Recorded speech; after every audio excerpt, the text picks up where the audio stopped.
Hey there, it's Joe with Apex Machine Group here with the guys at Throttle Addiction. We're gonna go over the startup for their new 1025 DBC Apex flat sanding machine. Just a quick overview of the front control panel. Turning the machine on, very simple. The power flip switch here. Green button powers the machine on. As far as these controls go, you have your M15 Minicle. This is how you control your height. You can also program data values to set to bring the bed to certain heights. Coming up here, we have controls for head 1, we have stop and go. Controls for head 2, which is the barrel brush. A few things you can do with this. Obviously, to reset both heads, you're hitting this red button here before you start them. This powers it on. What you can do with the barrel brush, you can flip the direction the barrel brush is going just by turning that switch there. And you also have an oscillation feature. Turning this will have the oscillation off. Turning here will have it on. Now, as far as starting up your machine, first thing you normally do for your conveyor, you'll hit start, the belt will start going. On your M15 Minicle, if you hit enter, you're actually able to see the speed at which the belt is going. On the low end, all the way down, you're at about 5 feet a minute. On the high end, you're gonna be going about 20 feet a minute. Turn that back down, hit enter. With this as well, you have your disc cleaning device, which we'll go over a little later. Essentially, the purpose of this is the Scotch-Brite brushes that are located under the conveyor are going to be going the entire time that you're using the machine. Now, as they're going, it's doing two things. It's keeping your belt clean, but it's also warming up our sticky belt so you can run small parts. Now, as far as other controls on the front here, bringing your bed up and down, there's a few ways you can do this.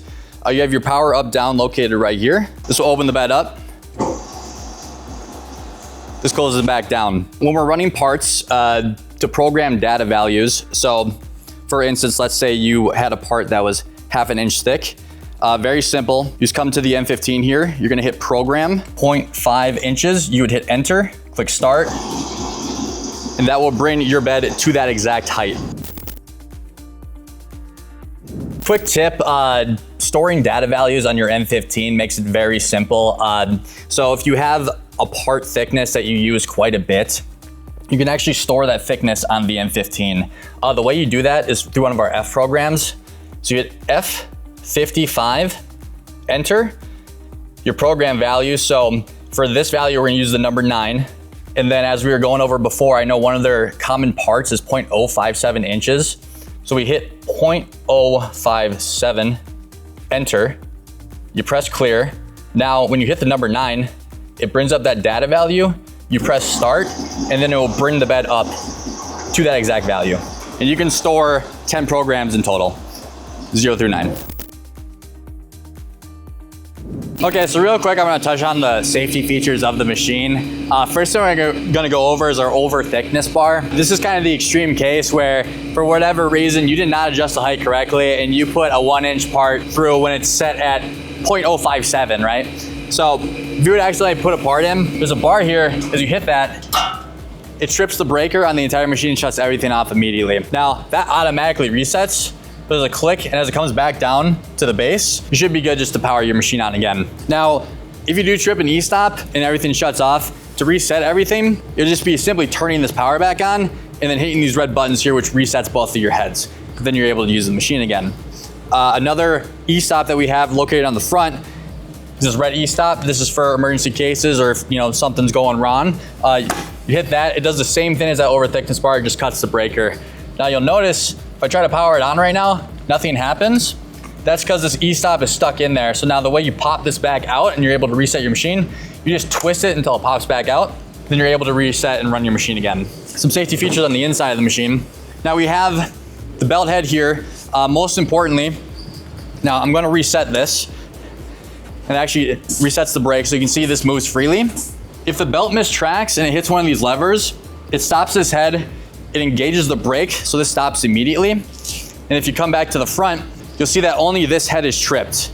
That's because the only thing that happened was the belt mistracked. It wasn't like an emergency stop. The power's not actually shut off. As you see, everything is still actually on. Very simple, just reset after you readjust your belt. One more e-stop located at the rear of the machine. Here, same function as the one on front. Put it into power off, twist to reset. Okay, now we're gonna go over part setup and how to actually prepare your machine to run specific things. Now, we have a piece of steel here. I'm gonna grab the thickness of it real quick. It's looking at 0.057. Now, if you remember from earlier, we actually set a data value on this machine. So all I would have to do, hit the number 9 and press start, and that's actually gonna bring us to 0.057. Now, if you did not have this set, let's just program something random here. So now if you didn't actually have a data value that loaded on one of these numbers here, very simple to bring it actually to the bed height. You would go program 0.057, enter, start, and that will get you the same result. Now, once our bed actually gets to the level we want it at, we'll set our part on the conveyor here.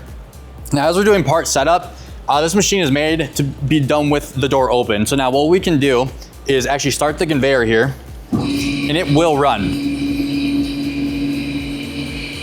Now, as your part's going through, you're just gonna be kind of watching until it gets under your sanding head. So hit a thicker part there. Hit stop. Now, since everything's still reset, the machine won't actually start, but you can run the belt head. We're not gonna touch that right now though, as we're doing this. So as you come here, you grab it, and you're kind of feeling to see how hard you're contacting it. That seems pretty good to me. I'm also factoring in that there's slag on the part, so it's gonna feel like it's more aggressive than it actually is. So I might drop it down just a little bit here, maybe like 2 thou. We'll feel that. And that's feeling pretty good to me. So now, incorporating the barrel brush as well, we're just gonna ride this part forward.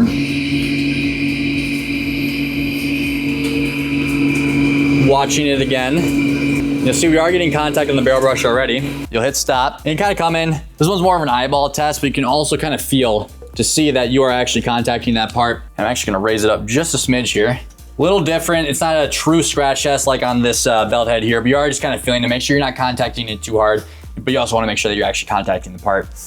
Now, to get your part out, and once you're done doing your scratch test and setting up the barrel brush, we're just gonna hit the conveyor again, and that will ride your part out of the back.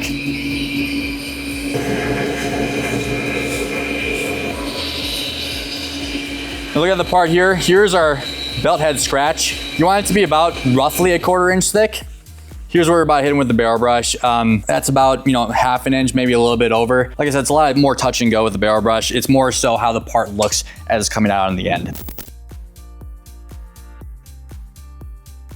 Okay, so quickly touching on the inside features of this machine.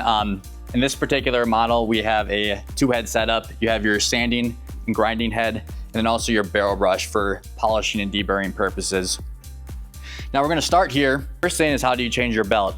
It's a very simple process on this machine. All you do is hit your air. It's gonna drop that down. You'll remove this handle here. Slide that out. You then remove your old belt. Grab your new one. Slide it back on. Reinsert the puck.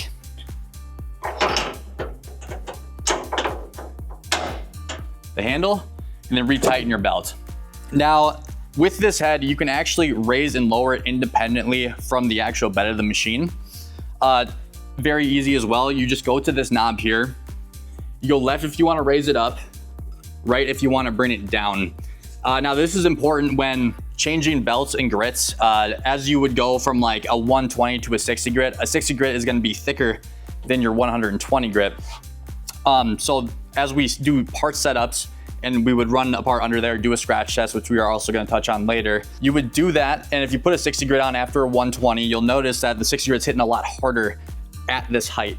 You would then come to here, raise it up however you need, and as you're doing your scratch test, you're kind of just gonna feel as you're going up and down, just to see how hard you're hitting that part. And then once you get it set, you can actually mark it with this notch here, so you know that, okay, hey, that's my 60 grit belt.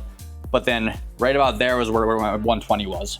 Tracking the head, also a very simple thing.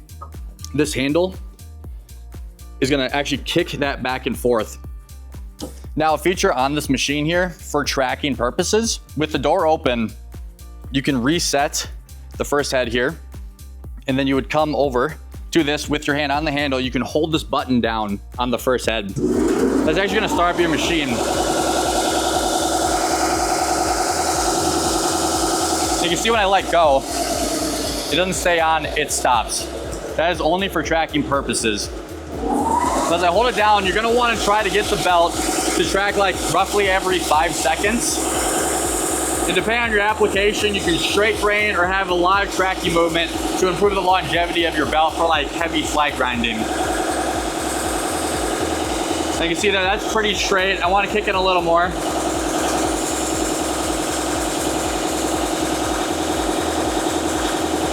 3. Yep. And we'll call that good right there. Now, safety features for the tracking of the belt. If this belt is going here, and for whatever reason it mistracks and wants to come off, it will hit one of these levers here, and that actually just stops it entirely. And that's on both sides of this head. We're now gonna move over to the barrel brush. No power features here, just got this knob, pretty simple, up and down. It's about as high as it can go right now. You would keep it there if you're not gonna use your barrel brush and you don't want it to contact your parts as it's going through. Bringing it down, very simple. And now when I actually do a part setup, I'll kind of show you where you want to have that as far as where it or how hard it should be hitting. A lot of it is just touch and go. As you're putting parts through, if you're noticing that your barrel brush isn't hitting hard enough or you want more deburring, more edge rounding, things like that, it's very simple. You just come over and just turn it like maybe, quarter turn, half turn, and then kind of see where you are after that. Now, when you're changing your belt to actually remove the puck from here, it's literally just a half turn. There's a sweet spot here to lift it up. As in, if you go too far, it's not gonna come out. If it's too little, it's not gonna come out. Just gotta find that sweet spot, open her up, slide the puck out. Now, reinserting it, same process in reverse. Put it down kind of lightly and you'll feel as it kind of slides in there, and then re-secure it like that. Okay, so real quickly, we're gonna touch on some maintenance here on the machine. First thing we're gonna go over is the M15. When it's powered on, the screen will be on. When it's powered off, there is a battery located behind this screen here.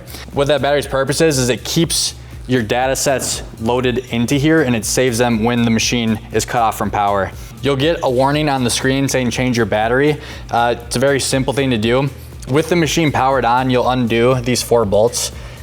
Take this out and then just change the battery and put it back in. That's all you need to do for that. Now, next thing I'm gonna go over is your grease points. So our recommendation is every 100 hours on your machine, you refill the grease points. Now, the way you see the hour meter is inside the control panel here. We'll open it up and your hour meter is located right here. We're at about 6 hours right now, so we got a way to go. Your grease points, there's gonna be 6 on this model. You have 1 here, 1 here, and 1 here, and then 3 on the other side as well. Okay, next maintenance point I'm gonna touch on has to do with our cleaning brush system. So now looking under the conveyor here, we see we have 3 discs loaded with Scotch-Brite cleaning brushes. Now the purpose of these, obviously, is to keep your belt clean, but it also keeps it warm and tacky. Now these Scotch-Brite cleaning brushes do wear down over time. The way they maintain these, end of every day, just take an air hose, blow it out, make sure there's no gunk getting caught up in there.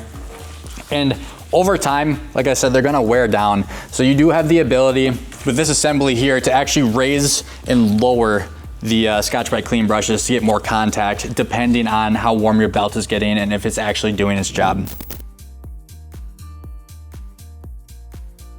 This is our PWDC5 wet dust collector. Wet dust collection is very important for metal sanding. Avoids things like fires, for example. Very simple working machine. It is sold with certain models that you can purchase from us. As far as how to work the machine, very simple. You have your starter here on off. Green is on.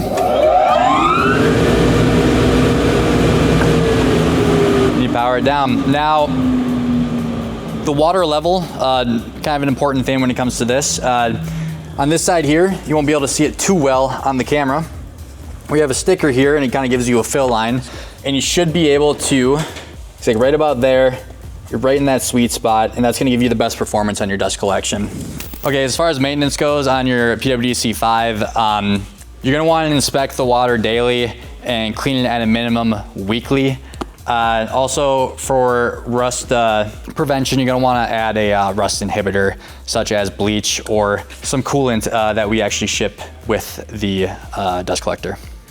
Okay, quick overview. Both these machines here come in 230 and 460 volts. This model in particular is a 230 three-phase machine. Our dust collector is available in 3 options: 230 single phase, 230 three-phase, and 460 three-phase. Thank you for watching. I'm Joe from Apex Machine Group, and thank you for the guys at Throttle Addiction for having us out.